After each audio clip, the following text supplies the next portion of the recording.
Veterans Day foreign policy priorities, troops for 2 wars, resource allocations in the hunt for Osama bin Laden, and precarious dealings with Iran and other hostile elements in the region. According to national security advisors, and already controversial, the plan to send thousands of additional troops to Afghanistan based on the withdrawal of combat forces from Iraq over the fabled 16-month period. The Obama plan also comprises a renewed commitment to the hunt for bin Laden, a focus he believes Bush played down. According to the Washington Post, another element of the strategy was expected to cause serious domestic and maybe international friction, dialogue with elements of the Taliban thought to be reconcilable, and as alluded to during the campaign, negotiations of some sort with Iran. Time now to turn to Jon Soltz, Iraq War veteran, chairman of VoteVets.org. John, good evening. My pleasure, Keith. Reality check this from the point of view of troops on the ground on Veterans Day. Can we withdraw from Iraq in 16 months while redeploying or deploying new troops into Afghanistan at the same time?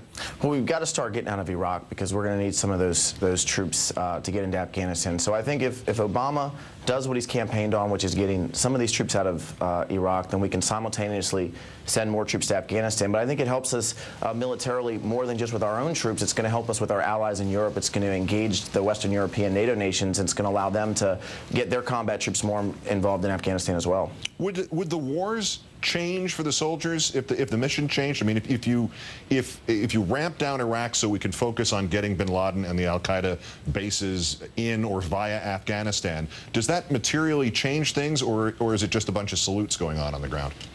Well, look, I mean, I think the soldiers who join the military, they want to fight and capture bin Laden. So, look, I think from a morale standpoint, there's a lot of people that are excited about not going to Iraq for the next 5 years. From a tactical level, look, I mean, combat's combat, so it's dangerous. But I do think that it will be interesting to see inside the ranks how troops feel about actually feeling they're fighting for their country and going after the people that directly attacked our country.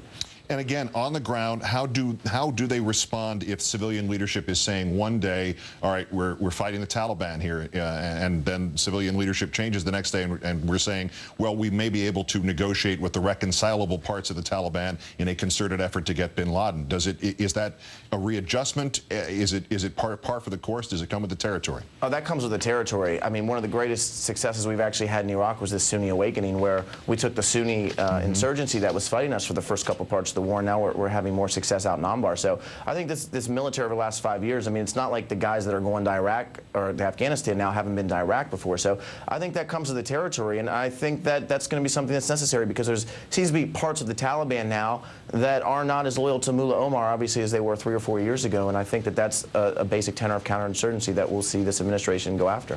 Jon Soltz, the chairman of VoteVets.org, many thanks for your time, and obviously